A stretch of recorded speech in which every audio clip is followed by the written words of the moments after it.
Ngayon sa Battle Arena, heto, maghaharap ang Skullcrawler laban sa Warbat. Dalawang malalaking kaiju na nakalaban na ni Kong. Pero sa pagkakataong ito, maglalaban sila laban sa isa't isa. Sino kaya magwawagi dito? Sino ang mananalo? Tara, alamin natin.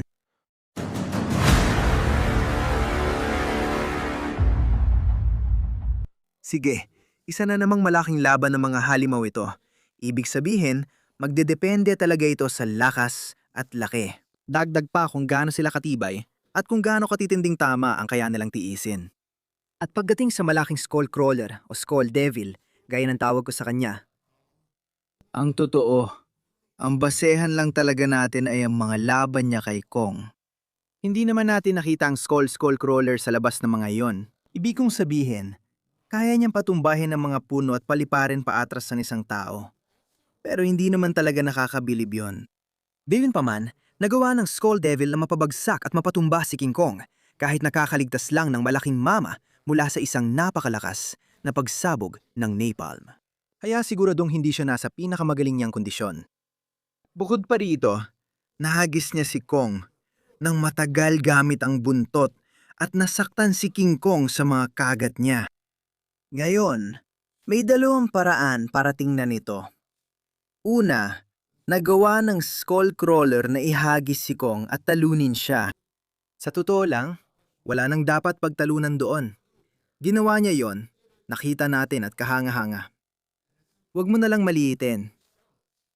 Dagdag pa, sa isla ng Bungo, malaki talaga si Kong. Umaabot ng mahigit 100 at 4 na talampakan ng taas at tumitimbang ng 158 tonelada. Sabi ni Skullcrawler, madali lang, ibalibag mo lang yung malaking mama. Malinaw na sobrang lakas ni Skull Devil. Pero anong ibig kong sabihin? May dalawang paraan para ito tingnan. At kung bakit ko medyo kinu-question ang tunay na lakas ng Skullcrawler ay dahil, ganito kasi. Hindi mahirap saktan si Kong. Itong bersyon ni Kong na ito at masasabi nating lahat ng bersyon ni Kong. Pero itong bersyon na ito lalo na, hindi siya sobrang tibay, maniwala ka man o hindi. Ibig kong sabihin, mga helicopter, putok ng baril, mga bleeds ng helicopter, nasaktan siya ng mga iyon. Kaya yung katotohanan na nasaktan siya ng Skullcrawler gamit ang kagat o kahit yung napatumba niya si Kong na nanhihina na. Hindi naman talaga nakakabilib ng sobra. Sa tingin ko lang, hindi naman sobrang tibay ni Kong. Hindi siya katulad ni Godzilla doon na kayang mabuhay kahit tamaan ng nuclear blast at kung ano-ano pa. Pero ganito kasi yon. Baka hindi nga sobrang tibay ni Kong. Pero yung Skullcrawler, medyo matibay talaga. Kaya niyang halos tiisin o kayanin ang mga atake ni Kong. Hindi siya nasaktan nung binato ni Kong ng malaking bato sa ulo. Kahit binangga siya sa gilid ng bangin, kinaya pa rin niya. Kaya niyang baliwalain ang matamaan sa mukha ng isang higanting puno. Kaya rin niyang maglakad, kahit may flare na tumama mismo sa mata niya.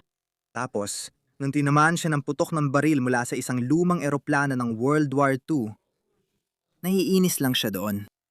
Patuloy pa ring lumalaban ng Skull Devil kahit may kalawangin at lumang propeller ng bangka na nakabaon sa maruming balikat niya. Sigurado akong nagkatetanus siya, tumayo pa ulit at patuloy na lumaban kahit nabuksan ng malaki ang leeg niya.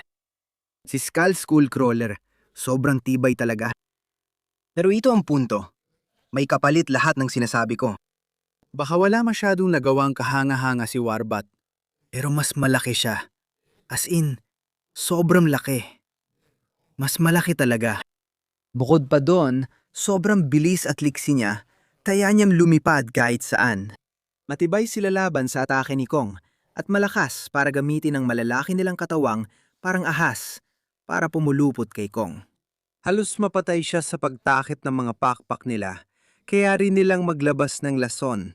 Pero ayos ng lahat yun. Pero gusto kong balikan yung katotohanan na mas malaki lang talaga ang Warbat.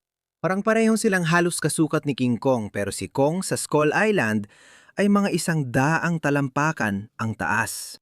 Yung Kong sa Godzilla vs. Kong ay higit 300 talampakan ang taas. Kaya yung Warbat ay parang 3 beses na mas malaki kaysa sa Skullcrawler. Nakipaglaban ng Warbat. Natalo niya ang isang Kong na 3 beses na mas malaki kaysa sa isa pa. At yan ang magdadala sa kanya sa tagumpay. Yan mismo magpapapanalo sa kanya. Ibig kong sabihin, parang isang manlalaro ng football na humaharap sa isang maliit na bata o isang manlalaro ng basketball na nakikipaglaban sa isang pandak. Hindi talaga uubra. Di mo matatalo ang malaking kalaban maliban kung ikaw si John Wick. Sobrang laki talaga ng diferensya ng laki dito. At magre-resulta ito sa panalo ng Warbat, ang Warbat ang mananalo. Ano sa tingin nyo? Gusto kong marinig opinion nyo. Mag-comment sa ibaba kung sino sa tingin nyo ang mananalo. Warbat o Skullcrawler? Mag-iiwan ng komento sa ibaba, pindutin ang like at subscribe, at i-on ang notifications Fan Danco Army.